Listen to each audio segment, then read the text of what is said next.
No, we're not going to use an intro video, but I am going to double check because I should have done this first and fix the microphone. And hopefully it sounds better now than it did just a couple seconds ago. I really got to change. I don't know. We might have to make an adjustment on these Wednesday nights when Pitt Volleyball has a match and there's this overlap here. This happened, I think, a couple weeks ago with the Penn State match. I forget if there was another one since then, but I mean, they start those Wednesday night games at 7. We try to go live at 8:30, but the volleyball match is not over by 8:30. And so I think some people who might, typically tune in for our live streams would be, maybe they're watching the Pitt volleyball match. I know I've got an eye on the Pitt volleyball match. I kind of want to watch it till the end and then start the live stream. I'm sure Jim is watching it as well. I mean, as we sit here right now, Pitt, of course, is ahead 2-0. And they're winning the third set 17-8 against SMU. SMU, no slouch, a team that is undefeated in conference play, 12-3 overall, number 15 in the country. And now, of course, it's 18-8 because Pitt is just a bunch of killer monsters in that way. I mean, it really is something to behold to watch this team play. There was a quote earlier from one of the broadcasters about Pitt is just doing a great job, or Pitt, Pitt's players are great at making something out of nothing. And I mean, that's what great players do. I mean, like, you think of any sport, the ones who are truly great are the ones who are able to take an unplanned situation and make something positive out of it. You know what I mean? It's the running back who breaks a tackle. It's the shooter who makes a shot late in the shot clock or with a hand in his face. It's the hockey player, breaking through 2-on-1s or something like that. I mean, like any sport, when things are out of sync, when it's not going the way it's supposed to go, it's the great ones who are able to keep the presence of mind and have the athletic ability to rise above and make the plays. And I mean, that is what Pitt has. And I think volleyball is a sport that's sort of just inherently chaotic. I mean, like almost every point, there's some level of chaos. It's very, even the most basic bump set spikes are still, have some chaos about them. Pitt just keeps racking up the points. It's 21-8. This should be over in just a few minutes, and then people can tune in to, talk about. I mean, you can talk about Pitt volleyball if you want, as the number 1 Panthers take on number 15 SMU. But obviously, we got a lot of football to talk about. We got a lot of basketball we have some basketball to talk about. I think I have basketball in the brain because Jeff Capel talked to the media yesterday, and so I ended up doing today's morning Pitt about that.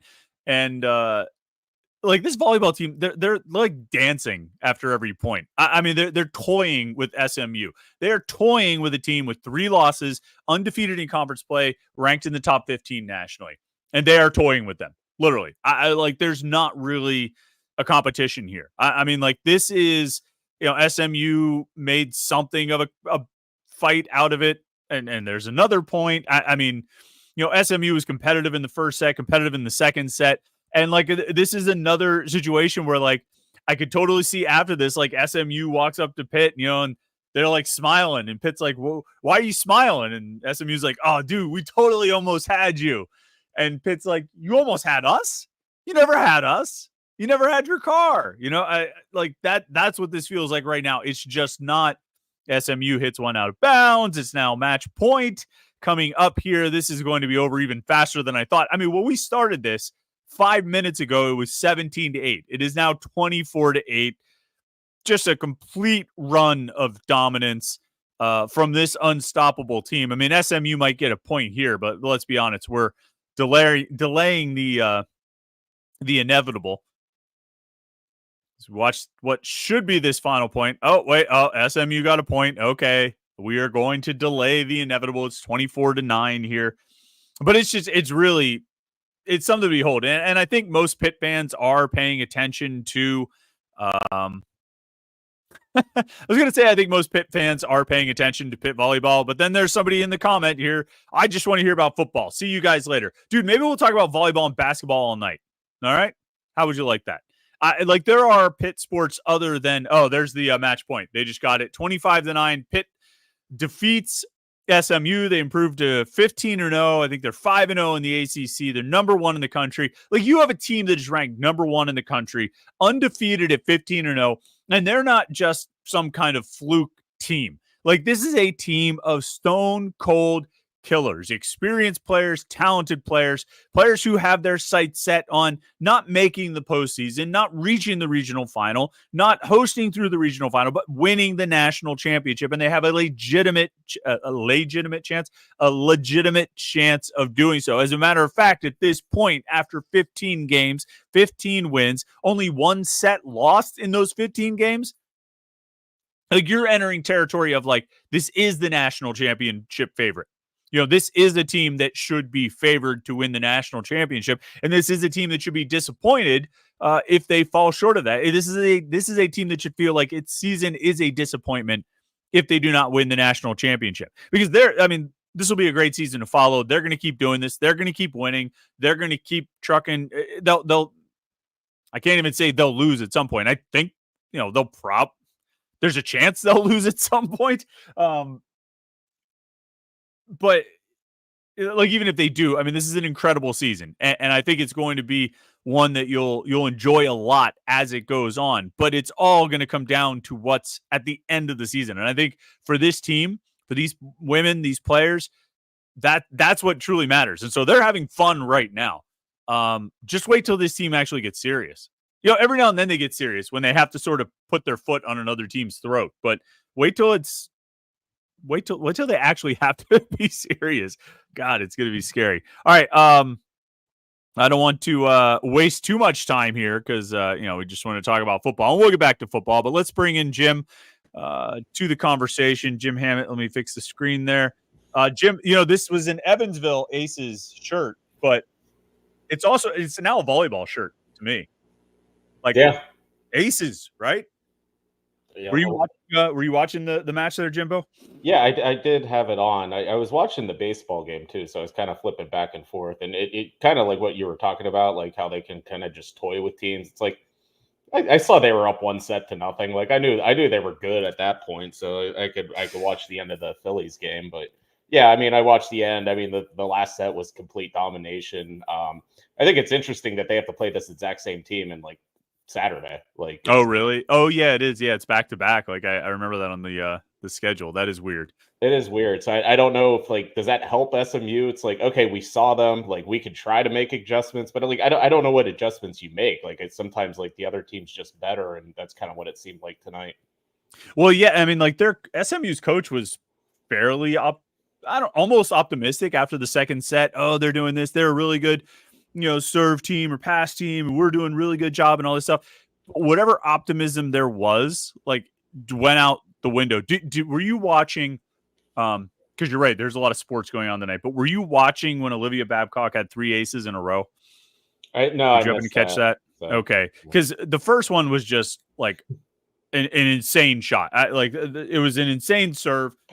It was wild. The second one had to get reviewed, and they ended up, they initially ruled it out. They overturned it. It was pretty clear the ball hit the white.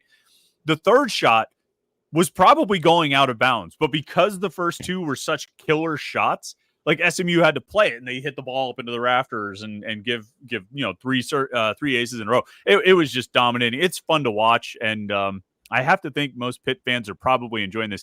Now, Jim, if I told you I would give you $10,000 to stand in the middle of the court and let Olivia Babcock take a shot at you that you could attempt to deflect, but you couldn't move out of the way, would you take $10,000 to take a shot there? That's a lot of money. I probably would. It is a lot. Yeah. I set the number too high to when I did that. So, all right. Challenge number 2 then. If I told you stand in the middle of the court, she takes a shot at you, you have to return it over the net for $10,000. Could you do it? Like, what happens if I don't do it? You just don't get the $10,000. Like, it's like a challenge. Like, can you make a half court shot? Can you hit the ball? Can you return it? Can you return the serve? There's not a chance in the world I could return that serve. Okay. Like, I would try for $10,000, but like, that's not happening. And then the third one is, could you block her at the net for $10,000? She's like taller than me. Yeah. Yeah. Doran, I put this on Twitter, and Doran Dickerson jumped into the conversation and said, He would try. He would absolutely try. I actually think Doran could probably return it. Return a serve or return a shot. I think he thinks he could block it. I don't think he could. Like one try, one shot, no practice, no learning how to play volleyball. Doran's a little bit older, I think he graduated high school in like 2006, so he's probably mid 30s. Hand-eye coordination, reflexes, not what they used to be 18 years ago. I don't know if Doran could block. If I told you, if I just said, like, here, Olivia Babcock shot, Doran Dickerson block at the net, do you think Doran could do it? No. I'm saying no. What current Pitt football or men's basketball player could block her at the net? One shot, no practice, no learning technique or anything like that. Could just walk up and do it. One of the twins? Yeah, that's not fair. They're just But I mean, she might knock them over. Yeah. She hits the ball really hard. What about someone like Chief Borders? He just seems like a freak athlete. That's what I was trying to think of, like a bigger, Rasheem Biles blocks punts. The ball comes off a foot pretty fast, and he's right there at the point of attack. I think he probably is. I forget if he played basketball in high school, but he could probably get up. He's probably got. Who was the guy who always dunked? Jake McConaughey. Yeah. He's got some ups. Maybe he could get high and take it off the chest or something, and get hurt that way. But yeah, they're when I said about, would you take the shot just at midcourt? You don't have to return it or anything. There were a lot of people who were like, yeah, that would hurt a lot, but for $10,000, sure, I would do it. So I had to change it. Would you do it for a free hat or something like that? But I don't know. Somebody said you could make it a Alliance 412 fundraiser on Art Rooney Avenue or something. You could pay $50 to try to return an Olivia Babcock shot or something. Or what I think it was you pay 10 to try and return a shot from her over the net. Somebody on Twitter suggested this. You pay 10 to try to return it. If you actually return it, they'll give you $100. But if you don't, then you just keep your 10. I think they could probably raise a lot of money. But as someone said, you would need a stack of waivers for everyone to sign if you're going to go in there and take that shot. So yeah, that's just a really hard carnival game.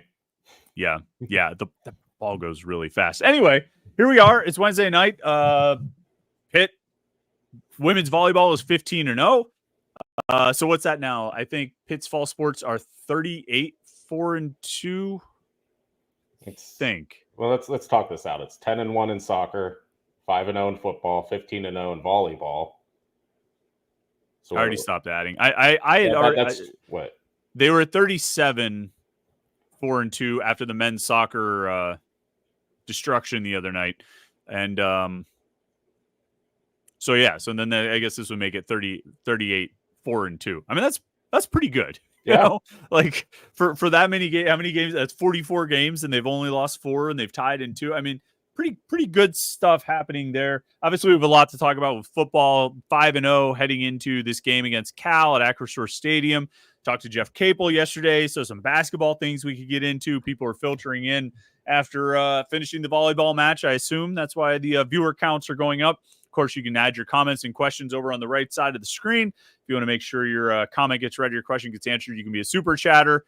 And as we always ask you to do, like this video and subscribe to youtube.com/Panther-Lair.com. Now, Jim, I said this was a volleyball shirt. It's not. It's Evansville. I wore it last week. What do you have there, Jim? I have DePaul. What is that? DePaul. DePaul or DePaul? With an L. Okay. DePaul. The Big East team, yes. Yeah. Okay. I've never seen that DePaul logo before. I don't know if it's a HomeField specific design. It probably is because they have really good designs. So yeah.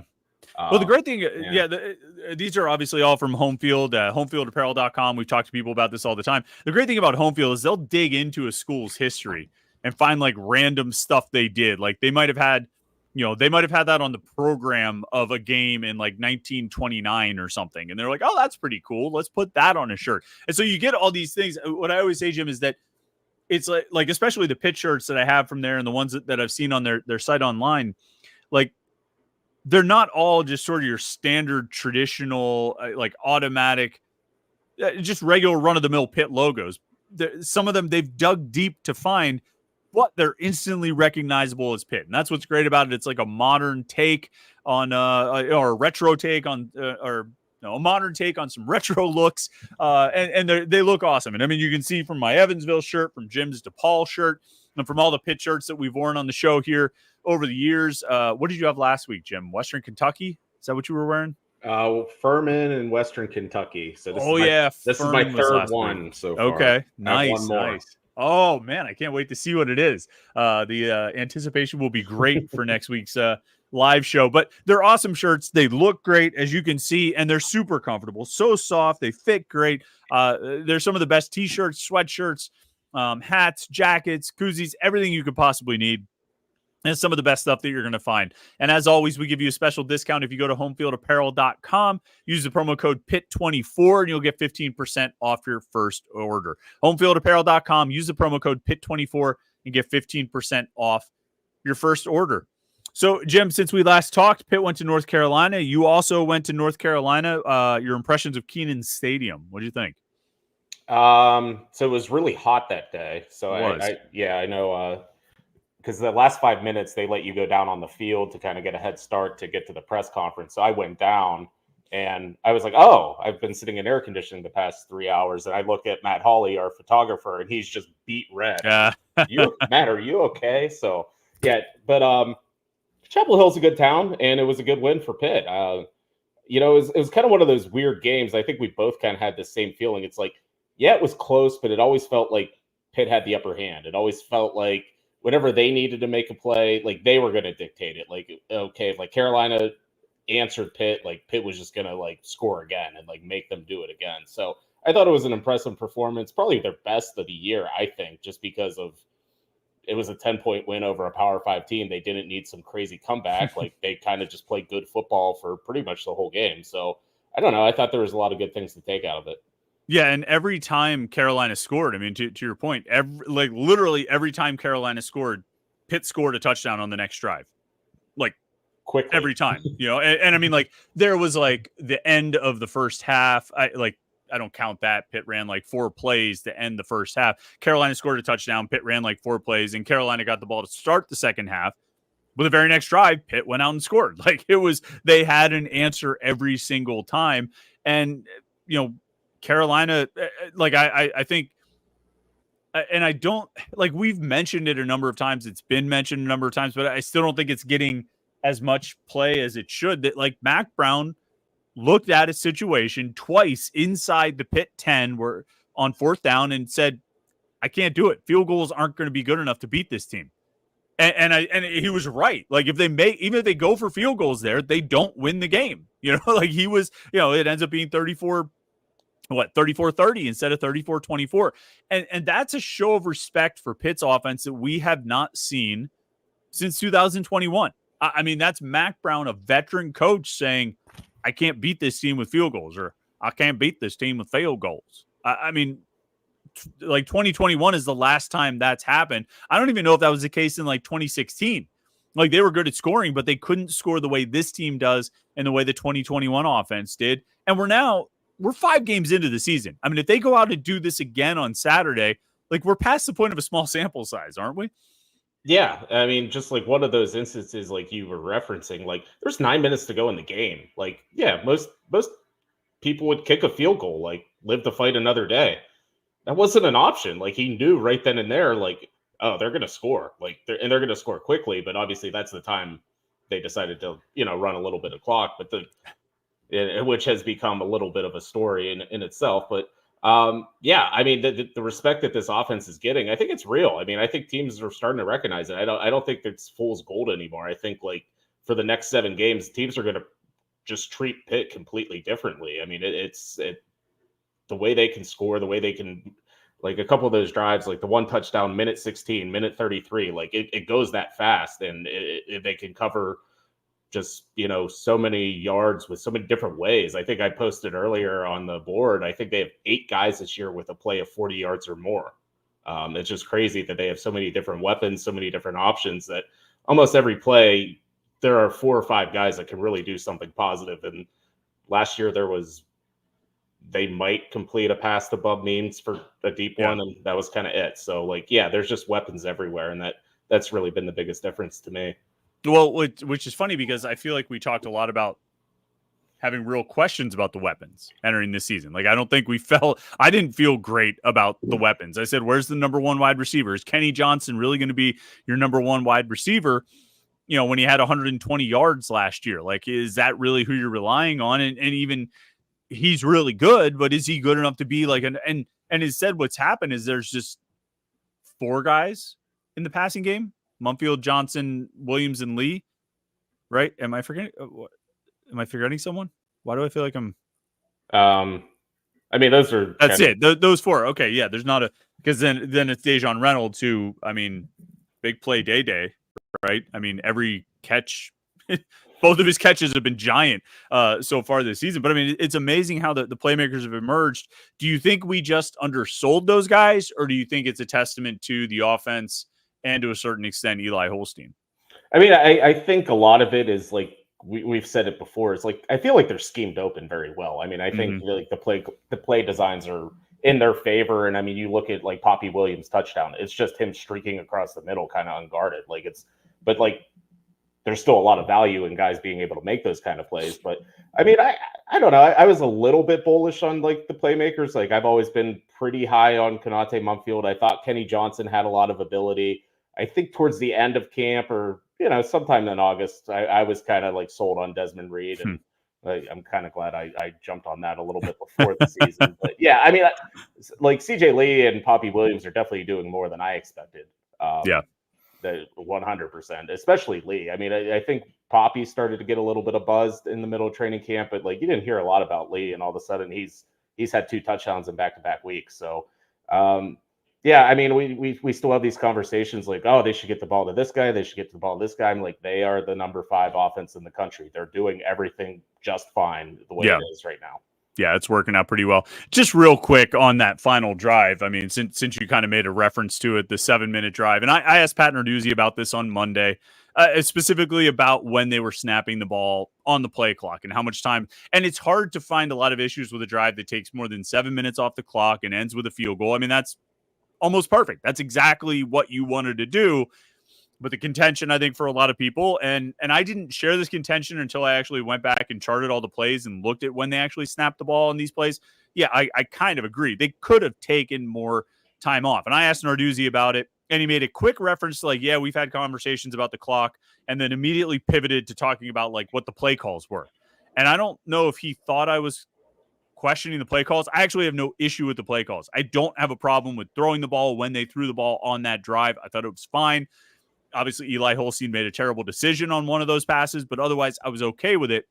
But when you have a first down and you snap the ball with 31 seconds left on the play clock, I don't get that. The next first down, they snap it with 27 seconds left on the play clock. You snap it with 24 seconds left on the play clock. There were a couple that were snapped with 16 left on the play clock. 3 of them, actually. There was one that was snapped with 18 left on the play clock. There was Pitt's timeout, which was called with 16 seconds left on the play clock. I don't get that. They ran it down to 2 seconds. They ran it down to 8 or 6 a couple of times.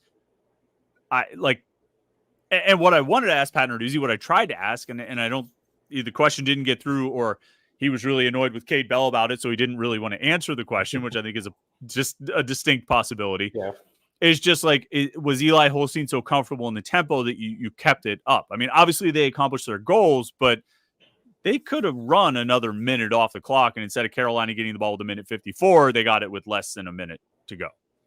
Yeah, the way he answered your question was, I took it like he kind of was like, I'm okay with Cade doing what he does. Like, I'm okay with how he calls offense. He referenced some Michigan State game where they lost 12-9 or whatever. And like, I get that. And like, obviously Pitt's not going to just go I formation all of a sudden. They don't have the personnel. That's not what they do. But yeah, just managing the clock better is kind of all it is. I mean, like, I had no issue with how they tried to be aggressive and throw the ball. I mean, that's just who they are. They're not a bleed the clock, run the ball 100 times. Like, I don't think they could just switch to that gear. Like, they're not that good at – they're good at changing speeds. They're not that good at changing speeds. So, I don't know. I mean, yeah, I think it's just kind of people learning on the fly. I mean, I think maybe if that situation presents itself again, they might be a little bit smarter about it. maybe. Yeah. I don't have a problem. Like once you got into Ben Saul's range, like comfortable range, fine, take a shot at the end zone. Like you've guaranteed yourself 3 points. Ben Saul's is automatic at this point. Take a shot at the end zone and really put this thing out of reach. People complained about that. I don't have a problem with that. I have a problem with the execution by Eli Holstein, but I don't have a problem with the play call.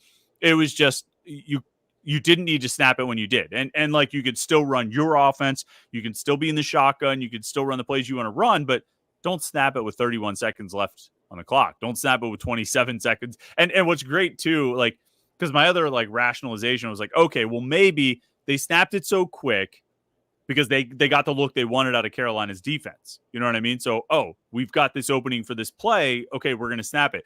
But when they snapped it with 31 seconds left, they got 2 yards. When they snapped it with 27 seconds left, they got 2 yards. And when they snapped it with 24 seconds left, they lost 2 yards. So you gained a net total of 2 yards on those 3 plays where you snapped the ball a lot sooner than you should have. So probably could have taken another minute, maybe even 70 or 75 seconds off the clock. It ultimately doesn't matter. It's a successful drive when you go 7 minutes and get a field goal, but still probably, like you said, something to be keeping an eye on. All right, let's jump into some super chatters here.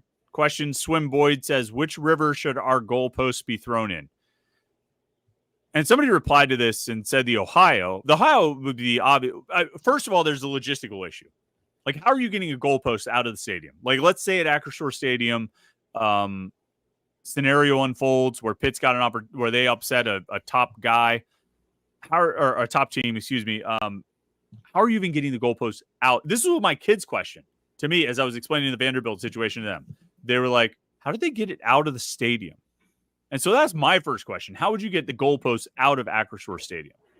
Yeah, I wonder about that because you like some of these college like stadiums, like they just have like the back of the end zones, like a building or something, or like just open. Like at Duke, you can kind of just walk to the back field. So I get that, but like you can't really do that at Acrisure. The field's like sunken a little bit. So even if you carry it up to like where the club, like the South Club, I guess, like underneath the scoreboard, then you're running into the scoreboard, like trying to get it out of the stadium. And I don't know if they'd be able to pull that off. So yeah. I don't know what game this season would warrant a goalpost going into, unless like way down the line if they like make the playoffs or something crazy like that. Yeah, I don't know. Like Clemson's not going to be like a top 5 or top, and I mean Pitt has defeated a top 2 team at that in that building before, right? I mean Miami was number 2 in 2017, so. I don't know. I don't really even see it happening, but you're right. They could pass it up that little like short section of seats there, but like to go out that Champions Club or whatever that you're going to break some like tables, you're going to break some chairs, some glass. I mean, like it's going to be, so it would never get in.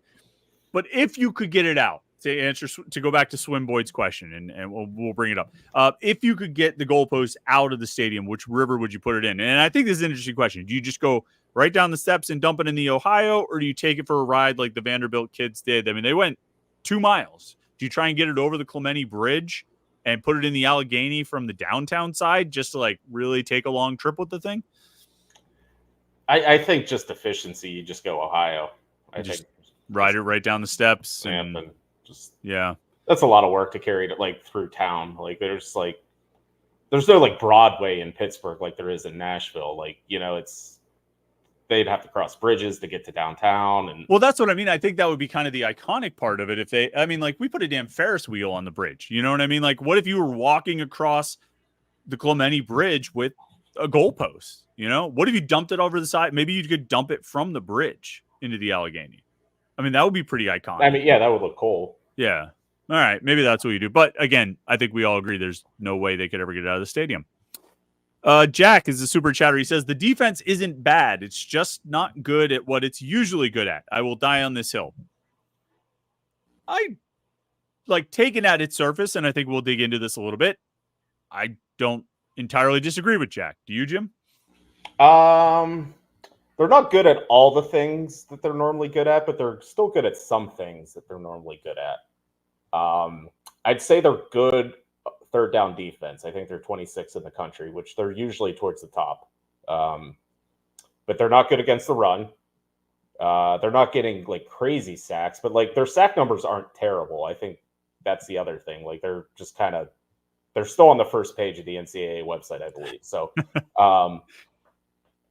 I don't know. I mean, like they're just not as good against the run, but I don't know. I posted some interesting stats about this defense earlier about the fourth quarter defense for Pitt, where they've only allowed 10 points in the fourth quarter, 4 shutouts in 5 games, 3 of 21 on third down conversion stops, 3 turnovers. 9 of the 12 sacks Pitt has recorded this year have happened in the fourth quarter.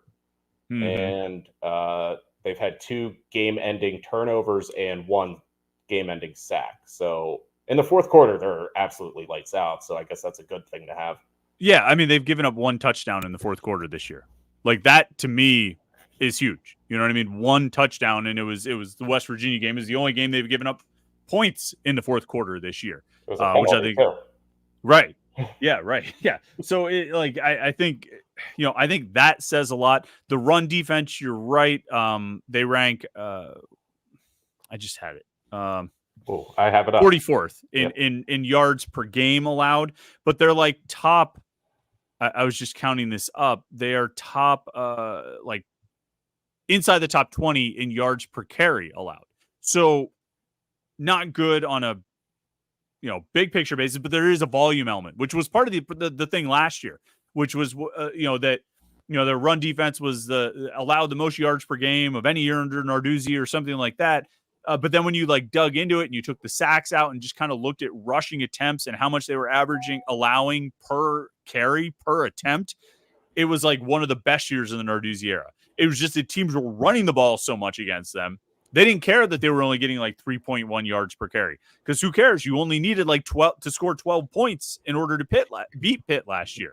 So they ran the ball all the time, because why would you take any chances? I think the fourth quarter stat is huge. I think the fact that they're inside the top 25 in red zone defense is huge as well. The red zone points per possession and red zone touchdown percentage allowed, they're in the top 25 in both of those categories.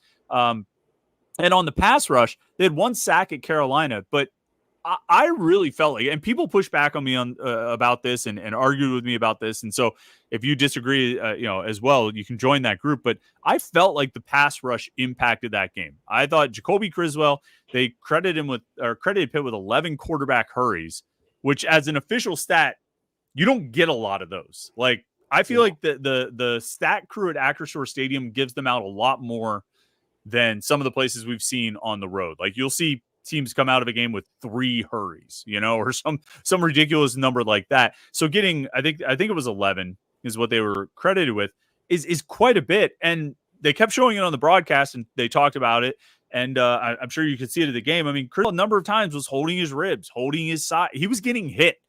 Even if he wasn't getting sacked, even if he was getting rid of the ball, he was getting hit a lot. And that can do as much as anything, particularly this week, where Cal has given up 18 sacks. Mendoza has gotten hit a bunch of times. He's got 38 rushing attempts. Some of those are sacks. Some of those, one was a touchdown. Some, I'm sure he ran out of bounds or slid, but he's taking shots. He's gotten hit as he's been throwing a bunch of times, according to Pro Football Focus. So the pass rush, I feel like they might not be producing the sacks you would like to see in the volume or the impact, like that Carolina game where they only have 1, but I still think it's affecting the game and impacting the game. They've just had games like Youngstown State, where Youngstown State threw the ball in like 1.2 seconds. You know what I mean? So there was just no opportunity there.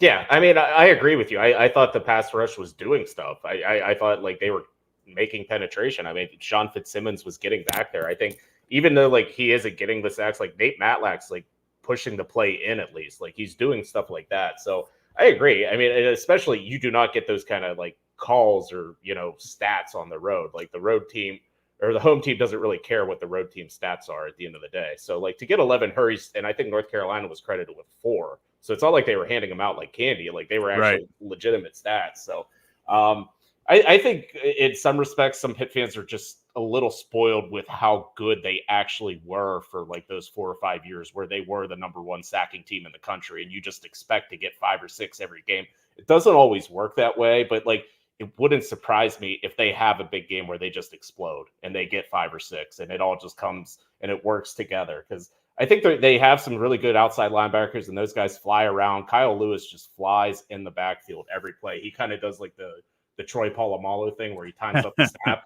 and he's getting through. Like he's timing it right. So like a few times he's going to break through and get a sack. So I think it's just a matter of time with that group. I mean, you still want to see a little bit more pressure from the inside. I think Sean Fitzsimmons helped there. I think if Nick James plays this week, that would help too. But yeah, but it's also like kind of what we thought this defensive line would be all year. We kind of thought they would struggle a little bit. We've kind of thought, there's a lot of new faces, whether it be freshmen or transfers, and it was just going to take a little time to gel. But I think they could still be effective, and I think they were against North Carolina. You mentioned Sean Fitzsimmons. I thought he had a huge, I don't know if I should say huge, but I thought he had a big impact. Maybe one of the best games we've seen a defensive tackle play for Pitt this year. How are you buying in on him being like, his return being a turning point for this defensive line? I was worried like he was kind of getting built up to be like this like mythical like player. Like, oh, once we get Sean Fitzsimmons back, like that's gonna fix everything. It's just because he didn't play a lot last year, even though like it kind of felt like he was going to. Then this year, like he was having this great offseason, this great camp, and all of a sudden he misses the first 4 games. So you start to wonder, but I don't know. I mean, I thought he was doing some good things. I thought he was, affecting Criswell. I mean, he stuffed the run a couple times. I mean, that's the other thing with I would just go back with just affecting Criswell. I think he was only around 50% completions. Like I think they were just in his face, like just being disruptive, even if they're not bringing him down. So I don't know, but I do think Sean Fitzsimmons makes an impact, but it's one game you kind of want to see him do it again. So it's a positive sign at least. Yeah, I don't think Carolina's pass blocking was great. I think we talked about it last week. Their 2 tackles were like near the top of the ACC and pressures allowed. And so you take that into consideration. Just for reference, as far as creating pressures on the season, according to Pro Football Focus, Nate Matlack is 7th in the ACC with 20 pressures. His pass rush win rate, don't tell any of the Steelers writers that I'm referencing this stat. They really hate it and they'll get mad. But he's 15th in the conference among players with 100 pass rush snaps. He's 15th in the conference in win rate. That's not great, obviously, but there are 17 teams, and there's a couple of teams that have 2 guys in higher than him, but he's winning about 10.7% of his snaps or whatever. But I mean, so it's there, like the big sack outburst. Maybe you just need a game or 2 where a guy has 2 sacks, where a defensive lineman, you know what I mean? Because I could see Lewis having 2 sacks in a game or Biles having 2 sacks in a game. You need a defensive lineman to do that, and maybe Fitzsimmons can make an impact there. It's interesting. Mendoza against Miami threw for 2 touchdowns, but he was like 11 of 22. Yeah, I don't know. Did you get a chance to watch much of that game, the Cal-Miami game the other night? I kind of watched some of the highlights. I was kind of tired by that point. Yeah, it was late. It was late. I mean, that's conference game. That's tough. It's hard to stay up that late and watch a game like that. But yeah, he was only 50% completions, threw for like 285 or something. Obviously, had a big 66-yard touchdown pass. But I don't know. Like I've seen on the message board today, there's talk about the over/under, and wow, seems like it should be higher. Pitt obviously has a good offense, and we know Cal can score. And they're averaging 26 points per game. Like they have scored less than 30, and I think most of their games, I think they have 2 games where they've scored more than 30, and I think maybe in both of those they had a defensive touchdown. They're okay. They're not bad. Jaden Ott's really good. Mendoza, I think, can make some plays. I think they can get kind of crazy out there and sort of get some chaos points, but I don't know. What worries you more, Cal's offense or Cal's defense? Because for me, it's the defense with 11 interceptions that is a bigger concern heading into this one. Yeah, I think just because it was a 39-38 game with Miami with just crazy plays, like it gave off the perception that Cal's this high-powered offense. It's really not. I mean, I think they're 89th in scoring, 83rd in total offense. Like, yeah, just pretty pedestrian, even actually below average. So I don't know. I mean, I would say their defense, because I think they have some good linebackers. I think they have some guys that can create pressure. They lead the country in interceptions. They have the individual leader in interceptions. He had a sweet pick 6 against Miami. I think they have 12 turnovers. They're +8 in turnover margin. So, I mean, Cal's pretty good defensively, and I think that kind of aligns with Justin Wilcox. I think he is a defensive coach, so that kind of makes sense. But, I mean, they have enough weapons on offense. Like we saw, Ott got loose a couple times against Miami. He had the big 66-yard, I think it was a 4th and 1, a little dump off to him, and he just took it. And I think their other running back, Narduzzi, was referencing him Monday. I think his nickname's Jet, so I guess he must be fast too. So, yeah, but I don't know. I mean, you just played a really good running back, probably the best you're going to see all year. And Cal is 96 in rushing, and I think they had 76 yards rushing against Miami. Yeah, and red zone stats have been a big thing I've talked about this week. They're, number like 100 in red zone points per possession scoring, red zone touchdown percentage. They're not scoring very well from that area. So, yeah, I'm with you. I'm more concerned about the defense. I'm concerned about, what they're going to do to try to mess with what Eli Holstein sees, how they're going to try and confuse him with the coverage. And I think that's worked sometimes. Like Cade Bell, I think he has his work cut out for him this week as far as obviously coming up with a good game plan and scouting and, getting, the right play calling. But he's also got to work a lot with Eli Holstein on what Holstein sees out there and making sure Holstein understands what he's seeing. And, the coverage is going to change. You're going to see different things that you didn't see on tape. But, I think that's part of the biggest thing. And you know what? I wouldn't be surprised if this game starts off. I don't want to say like the Carolina game because they scored early on in that game. But, I could see another game where maybe it takes a little while for Pitt's offense to get going. I could see another game where there's maybe an interception or something in the first quarter, where it's just not reading the coverage very well. Probably should stop trying to throw those out patterns that turn into touchdowns for the other team. You can just set those aside, keep working on the timing there. But I wouldn't be surprised to see something like that. And then as the game wears on and they get a feel for what Cal is doing, some of the offense kind of lights up. Like if this is like 13-7 or 17-7, Cal lead at halftime. Like Pitt fans should stay in their seats. Don't go home. Like don't give up. You know what I mean? Like I think this offense can come back, and we know it can come back. They've shown that they can. Scott Lynch is a super chatter. Says I'm paying for you to talk Pitt volleyball. Our ladies are dominant at every position and swept the number 15 team in the nation. I think Scott.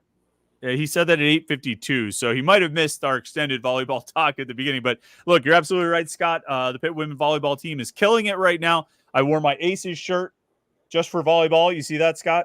I know it looks like they're holding a basketball, but that's not that. That's the old style. In the 40s, the volleyballs had those kinds of lines on them. Yeah, they're killing it right now, Scott. We always run in. It was the Penn State game, right, Jim, where we had this conflict with the Wednesday night schedule where it was happening while we were on. Is that the only time that's happened, or was there another one? I think it was just these two, and I looked ahead. There's only one more Wednesday game, okay, and it's the day before Thanksgiving, and I think there's not a basketball game, but okay. But was there like a soccer match last week on our Wednesday show, like a men's soccer? Was it when they played like Howard or something? Yeah, we were just kind of like, we would look down and like, oh, they scored again. Yeah, we had a conversation about whether we'd prefer to cover soccer or volleyball, but you're right, Scott. They are killing it right now, and we'll talk about them as much as we can. But we do want to get to Sideshow Sean as a super chatter. Says Elijah Dotson from Detroit is ranked as a top 10 athlete in the country. Do you think he should play as a wide receiver or a safety? What does Pitt need next year? I forget, Jim, was Pitt recruiting him as a safety or a corner? I always get this mixed up. You remember?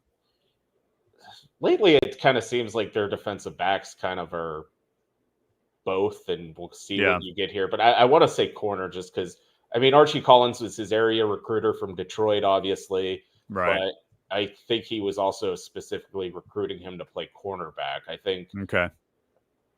Sean Lee and Dotson are the corners. Cole Woodson and Josh Gurrier are the safeties. Who am I missing? There's another D-back in that class. Denham Cook is a linebacker, right? No, Mason Alexander is the other corner. Mason Alexander, that's right. Four-star prospect, Mason Alexander. I completely missed when that happened. What? That when Mason Alexander got 4-star? He wasn't a 4-star when he committed, right? Yeah, he was. Oh, he was? Yeah. No wonder I missed it when he moved to a 4-star. He was always It's hard to keep up with this stuff. That happened to me with the basketball recruit. Like I looked, I was like, oh, Amari Witherspoon's a 4-star. Then like I looked at the board and they talked about it like 2 weeks ago. Like he always was. Yeah. Sometimes, they don't always tell us when they make these moves. Anyway, do I think he should play as a receiver or safety? What does Pitt need next year? It's hard for me to say what Pitt needs next year. Like, so receiver, right? Kanate Mumfield's done. Mm-hmm. Would you assume Williams and Lee will be back? Mm-hmm. Okay. Johnson, I think he will. I'd probably be like 55-45. He was pursued this past offseason. Now he's actually done something. I think he'll get pursued even more. Although maybe, if they can keep Eli Holstein in the fold, that should probably help in that regard. I guess they could use receivers. But, I think if you're a defensive back, why wouldn't you want to be a defensive back in this defense? You know what I mean? Playing in this system, success they've had with guys in the NFL, the success they've had playing in college. I think if you have the option of offense or defense, and you're coming to this school, I think you're probably coming to play defense. Yeah, I would think defense, but like he does play with the number one quarterback in the country, Bryce Underwood. So he is his top receiver, and he has been awesome this year in high school football. He's probably the second best player in Michigan, only to Underwood. So with that in mind, I think Michigan is still kind of keeping an eye on Elijah Dotson. Obviously, his teammate Underwood's committed to LSU. They offered him. So, like, it's going to be a fight to keep him. So if he does make it to Pittsburgh, I think it's going to be for defense. But, he's if there's one guy in this recruiting class I would be worried about the most just because of the buzz, it's probably him. Yeah, I agree. All right. If anybody else wants to be a super chatter, you can do so. We'll start going through some of the comments that came in right from the start. Poor Josh Newark commented at like 8:07. So he was 23 minutes before we even started, probably 24 or 25. But says, when Pitt is 9-0 and Clemson's coming to town, should game day focus on setting up on the Cathedral lawn rather than downtown, since that game will be a primetime showdown? Obviously, Josh getting a little ahead of himself there, assuming that Clemson won't have lost any games between now and then. But look, if Pitt ever gets game day again and they do have a primetime game, set up at the Cathedral. Set up on campus. I think it would be far cooler. It would be a cool backdrop. If you were out right in front of the Cathedral and everybody's just all over the place down there, I think that would be really cool. A lot cooler than downtown or the North Shore. But who knows when. Where did they? So were they here? What was it? 2 years ago? Yeah, and they just did it on the field. Oh, right, because it was like a Thursday night, right? Yeah. So, and before that, I think they were on the north side in 2003 or something like that. Or maybe 05. It was 05 was the last one. Did they come for Wani and Charlie Weiss's first game? Yeah. I would send it to the Cathedral. Is that what you would do? Yeah, I think it would just look better. I don't know if you need the night game. I feel like they've had bad luck, like with the college game day, like how it was 2 years ago. It's like, yeah, you got game day, but we have to just set up a desk in the middle of the field. Yep. Josh also says the defense seems to have trouble stopping the run against Cincinnati, West Virginia, and Carolina, but then you look at the stats and compare first half to second half and really isn't giving up many points. It's not really a weakness. They also gave up 26 rushing yards in the second half to Carolina. Yeah. So, on a decent number of attempts, it might have only been like 12 attempts or something, but they gave up like 2.2 yards per carry, and they only had one sack. So it's not like they busted all those yards back on sacks. So, curious by Carolina, but obviously they felt like they needed to do something other than run the ball the whole time, but they kind of clamped down there. I think they've been okay. And as long as they keep not giving up touchdowns, I think you're okay, right? Like that's the biggest point here, is that they're not giving up a lot of touchdowns. They're shutting teams down in the red zone, and that kind of keeps you in games. Do you know this answer to this question from Josh? Jim says, has Pitt eclipsed their point total from all of last year yet? I don't know the total. Our colleague Amanda Godsey, I think she put out that Pitt has 26 offensive touchdowns, and last year they had 27 total. Yeah. So I don't know if that, if you factor in Reed's punt return, Crumpley, All the field goals and stuff from Sauls, I don't know if they're quite there with total points, but touchdowns are almost there in 5 games, which is impressive. They are 14 points behind. Okay. Last year they scored 242 points. This year they have scored 228. So, yeah. Last year they scored 58 points in the fourth quarter all season. This year they have scored 73 points in the fourth quarter thus far. Almost dead even on the first quarter. And, yeah. So they're going to pass that. They need 2 touchdowns to tie it. And I don't think that'll be a problem. Let's see. Scrolling down here. People say they want Olivia Babcock to play offensive tackle. Not sure she's going for that. Football Stinks says, who do you think will start to step up on the defensive line? It seems every time Elliot Donald's on the field, the opposing team has success. I mean, I think when you look at the defensive tackle rotation, if everybody's healthy and everybody's available, Nick James is back. Elliot Donald's the guy who gets squeezed down to number 5, right? It's Nick James and Sean Fitzsimmons and Nikai Johnson and Isaiah Neal. I guess if I said everybody's healthy, I mean, we'll still keep Anthony Johnson on the sidelines for now, but I would think that's your top 4, right? James, Fitzsimmons, Nikai Johnson, and Isaiah Neal with Elliot Donald as number 5, right? Am I forgetting anyone?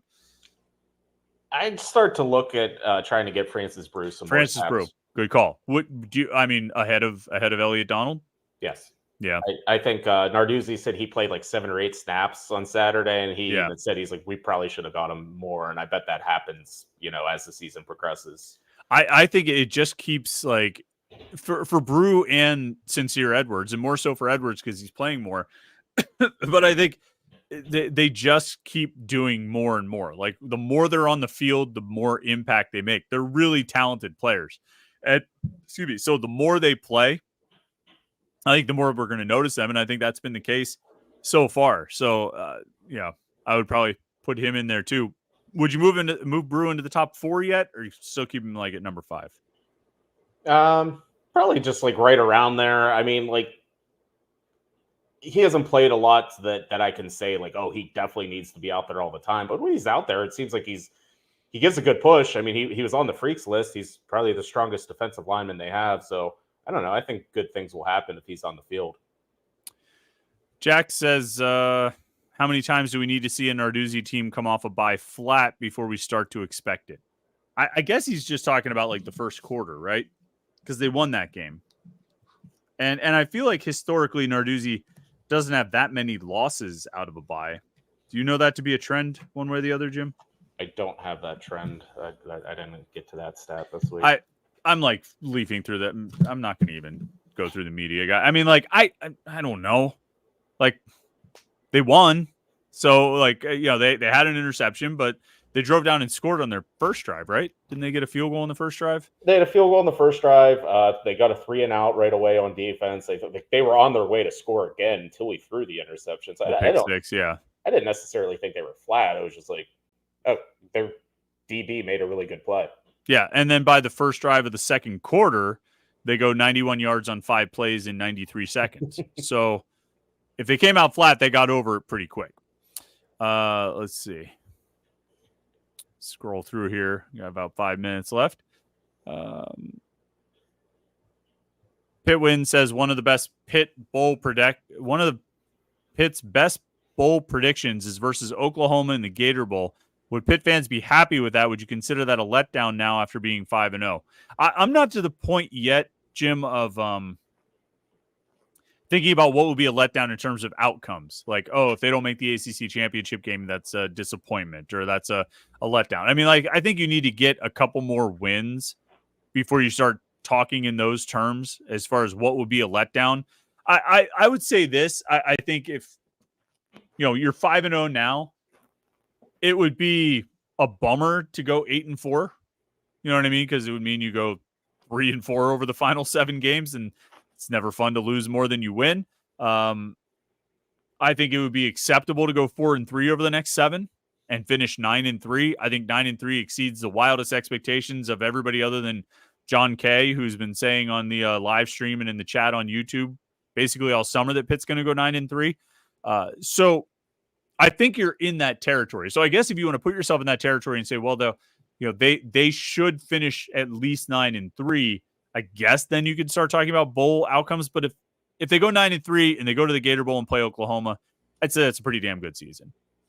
I would say so too, and I think a lot of Pitt fans are going to be okay if like this doesn't end like 11-1 and like they keep up this great trend. Like I think everyone's kind of like, all right, like I don't think in the moment anyone would be like, oh yeah, I want them to go 8-4, but like at the end of the year, based off preseason expectations, that's probably like a passable season. So I would say you could start making these type of predictions once you get to bowl eligibility. When you win your sixth game, whether it's 6-1, 6-0, 6-2, I think that's whenever you can kind of start to decide where the season should end expectation wise. So if they start 6-0, if they win Saturday, then I guess we can start saying what's going to be a disappointment and what's, a successful season after that. Yeah.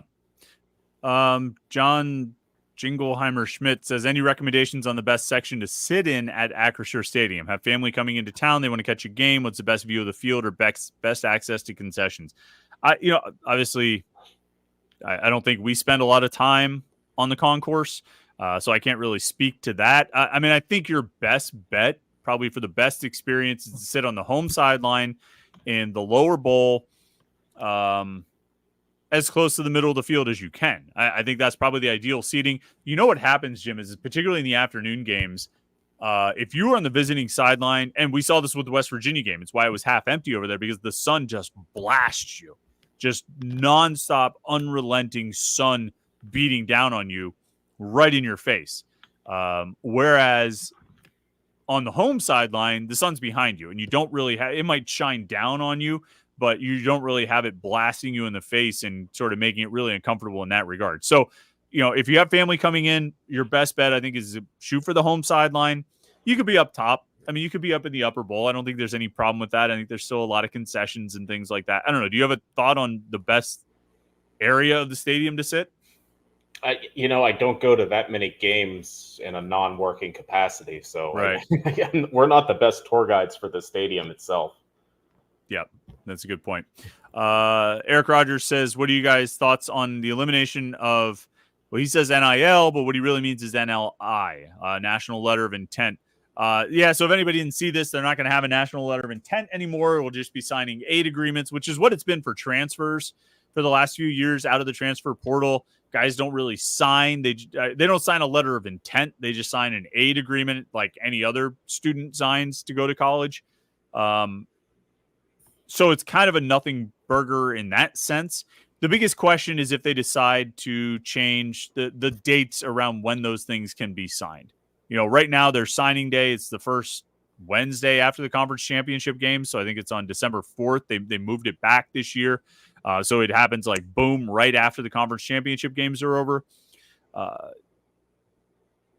The biggest thing to me is will we get to a point, because like a transfer, once they're in the transfer portal, right, when they pick their new school, they can pick it at any time. They can,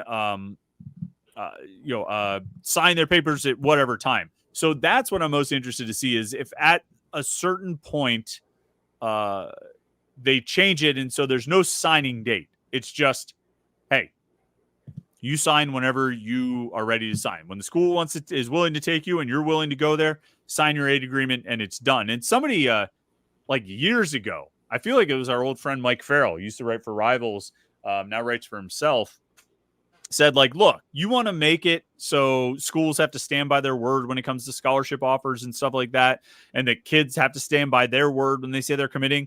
Like, just make it so there's no signing period, that you just sign anytime. That if a school really, and then the kid gets clarity when he can say, coach, can I really commit to your school? If I can, put the paper on the table for me right now. And if the coach doesn't, well, now you know where you stand, and vice versa. Do you really want to come to our school? Here's the paper on the table. And if the kid isn't willing to sign it, now you know where you stand. And so I'm curious to see if they do that with the aid agreements and just make it year round, maybe starting like September 1st of a kid's junior year or something like that. If they make it year round, like anytime you want, you can sign this aid agreement. That's the thing I'm kind of curious about. The elimination of the National Letter of Intent, it doesn't really change much, I don't think.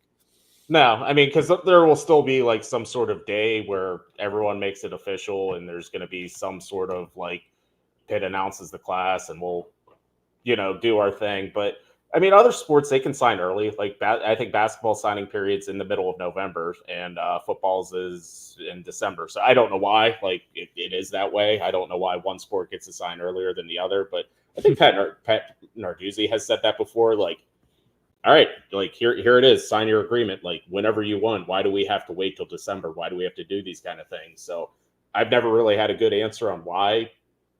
I think it was just kind of like, this is the way we've always done things. We sign in on February 6th, and there's a big signing day, and it's a whole thing. And then they eventually got away from that, and now this is the current thing. And why? Just because this is why we're doing it this way. So, I mean, as we've seen with anything in college sports, college football specifically, it can all change in a moment's notice, and it's going to, and it has, I guess. Yep, and it always does. Last thing here, Bill Florigen is a super chatter, says, just wondering any correlation between Heather Lyke leaving and Rodney Hammond returning. I can't say for certain. I mean, I don't think it's the reason she left or got fired. Did her removal from the situation further open the door for Hammond to be reinstated? Possibly. You know what I mean? I think it maybe became an easier sell. But that's probably the most I would feel confident in saying. I don't know. Do you have any thoughts or input there, Jim? I don't. I mean, I guess just the timing. I think that's what people started to draw conclusions. But I don't know. I can't. It would all just be speculation on my part. Yep. So I really don't have a good answer for it. No. The only good answer is to like this video and subscribe to youtube.com/Panther-Lair.com. It's a place to get your Pitt videos, the daily morning Pitt videos, these weekly live streams every Wednesday night at 8:30 p.m. Our post-game shows. We'll be live probably around 9 o'clock on Saturday night to talk about Pitt Cal.